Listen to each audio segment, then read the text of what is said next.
آقا علیہ الصلوۃ والسلام کو اللہ تعالیٰ نے سراپا معجزہ بنا کر بھیجا. کسی نبی کو ایک معجزہ عطا فرمایا, کسی نبی کو 2 معجزے عطا فرمائے, کسی کو 3, مگر آقا علیہ الصلوۃ والسلام کو جب مبعوث فرمایا تو سراپا معجزہ بنا کر بھیجا, سراپا معجزہ بنا کر بھیجا. اور ان معجزوں میں سے صرف ایک معجزہ جو آج کے موضوع کے لیے میں نے منتخب کیا وہ آقا علیہ الصلوۃ والسلام کا چہرہ انور ہے. چہرہ انور ہے. وہ کون سا چہرہ, وہ کون سا مکھڑا ہے؟ وہ ایسا مکھڑا ہے, وہ ایسا چہرہ ہے, وہ ایسا والضحیٰ کا چہرہ ہے کہ جس کی قسم خود رب کائنات قرآن میں اٹھاتا ہے. فرمایا والضحیٰ, اے حبیب مجھے تیرے چہرہ انور کی قسم. مفسرین کرام نے مختلف تفاسیریں کی ہیں.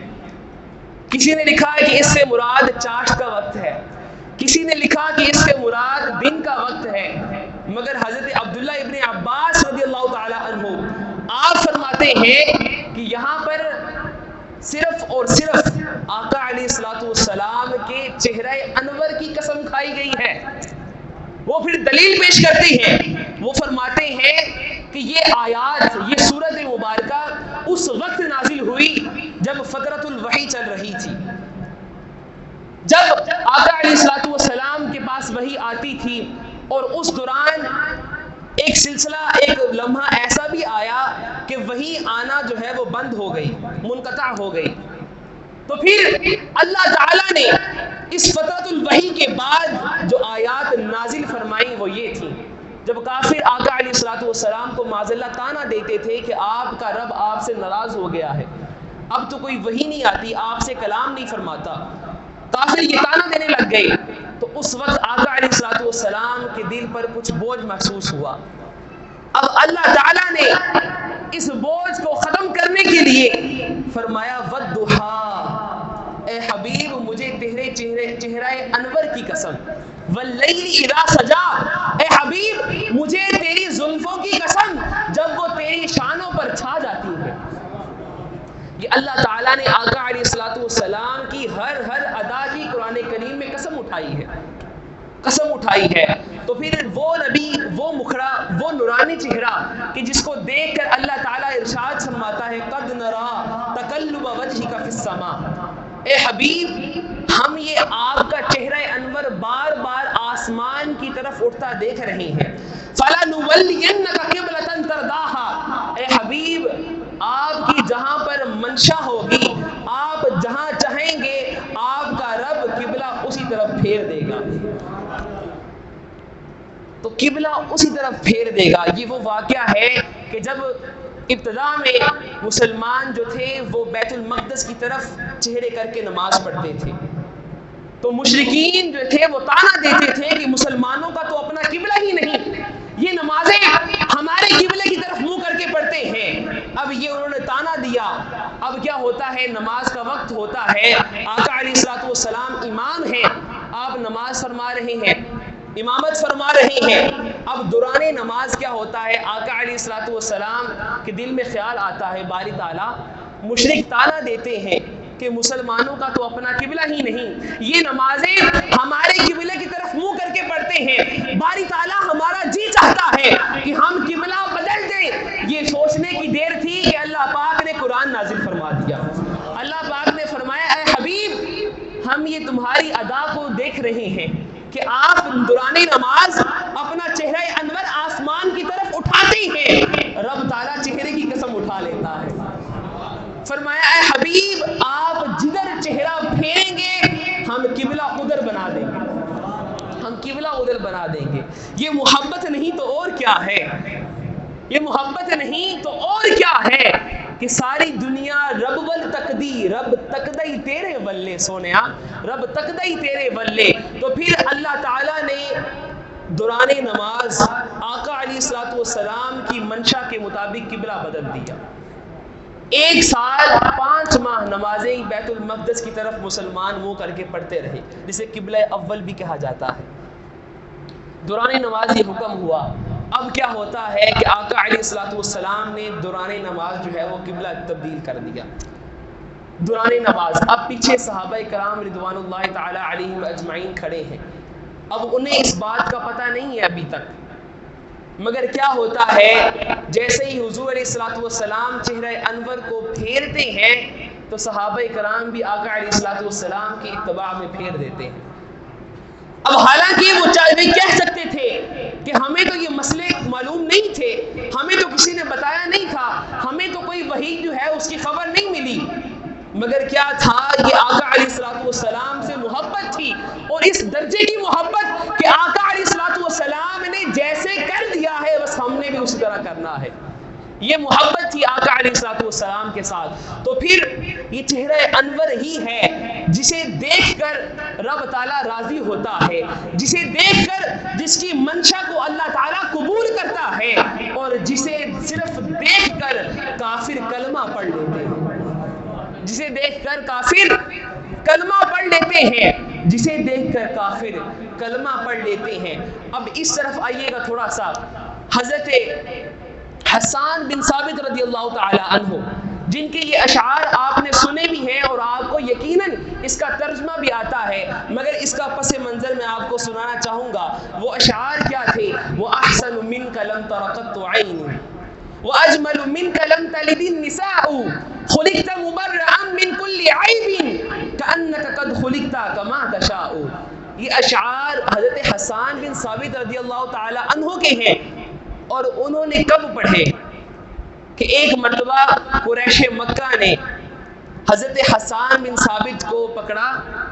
اس وقت حضرت حسان بن ثابت رضی اللہ تعالی عنہ ابھی ایمان نہیں لائے اور آقا علیہ الصلوۃ والسلام کا دیدار بھی نہیں کیا ہوا. بس اتنا پتا ہے کہ کسی نے نبوت کا دعویٰ کیا ہے. مشرکین ان کو پکڑتے ہیں اور کہتے ہیں کہ تم عرب کے جو ہے وہ جانے مانے شاعر ہو، بڑی شاعری تمہاری مقبول ہے، تم نے مسلمانوں کے نبی کی ہجو کرنی ہے. کیا کرنی ہے؟ ہجو کا مطلب ہوتا ہے گستاخیہ الفاظ پر مبنی شاعری، معاذ اللہ، استغفر اللہ.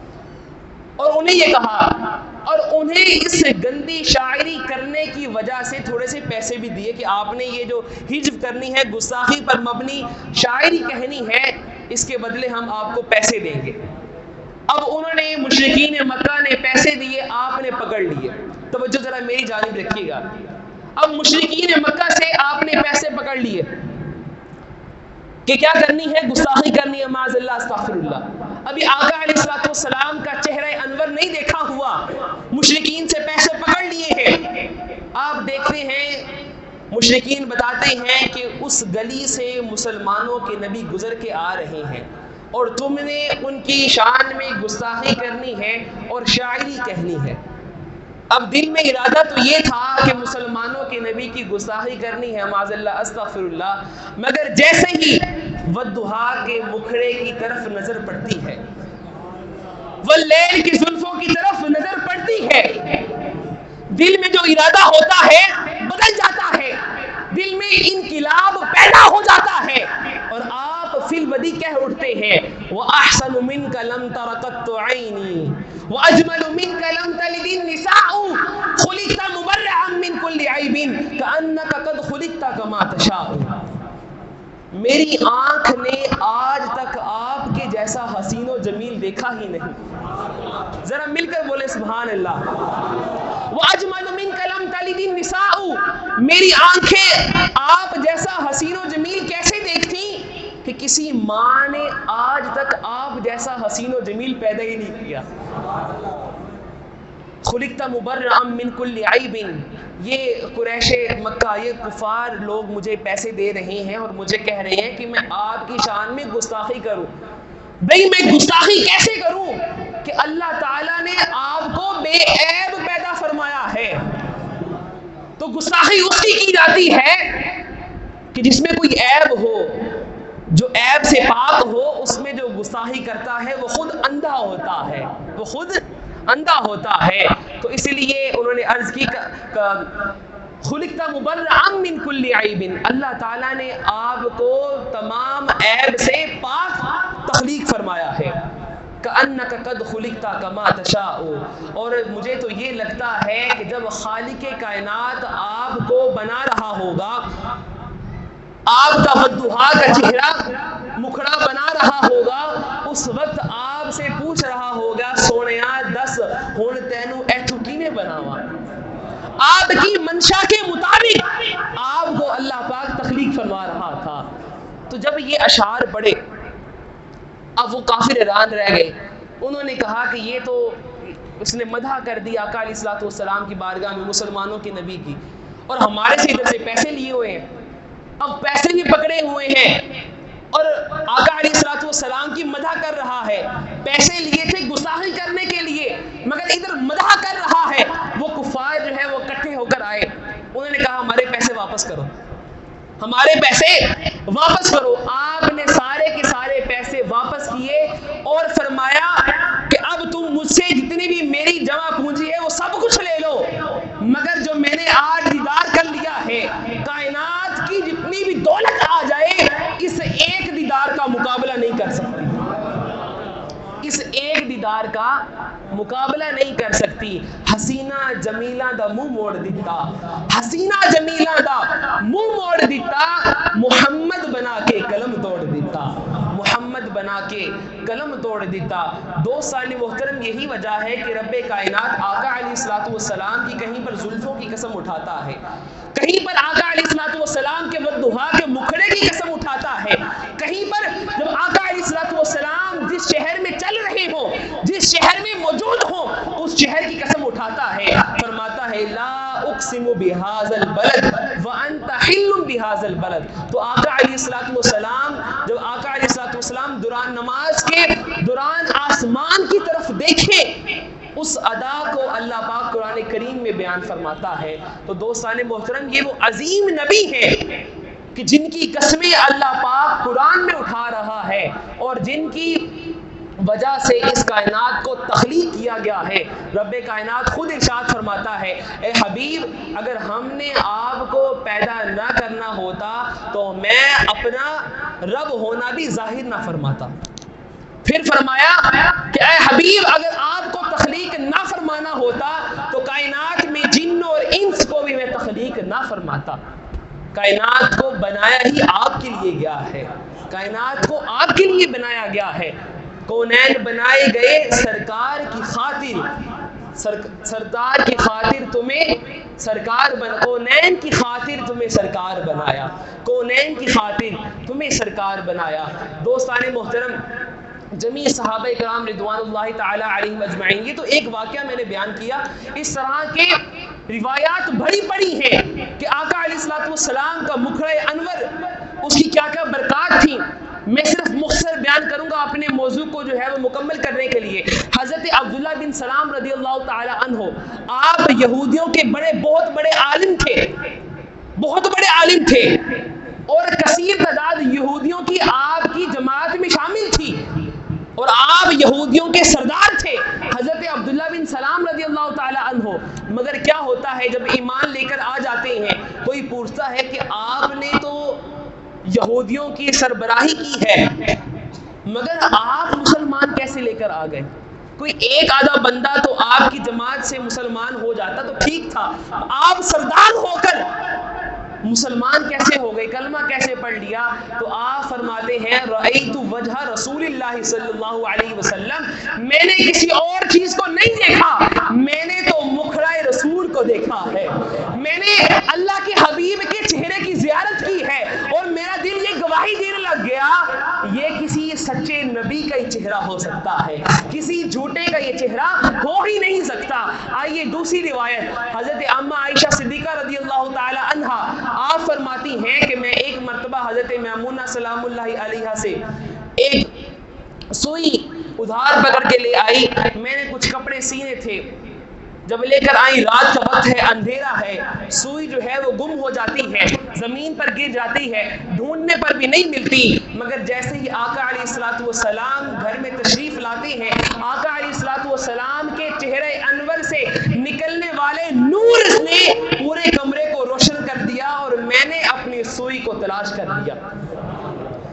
حضرت جابر بن سمرہ رضی اللہ تعالی عنہ آپ فرماتے ہیں کہ آقا علیہ الصلوۃ والسلام مدینہ طیبہ کے صحن میں آرام فرما رہے تھے, رات کا وقت ہے, 14ویں کا چاند ہے وہ چمک رہا ہے کہ میں آتا ہوں, میں نے دیکھا کہ ہر طرف نور ہی نور میں یہ سوچنے پر مجبور ہو گیا کہ یہ روشنی کس چاند کی ہے، یہ روشنی اس چاند کی ہے یا اس چاند کی۔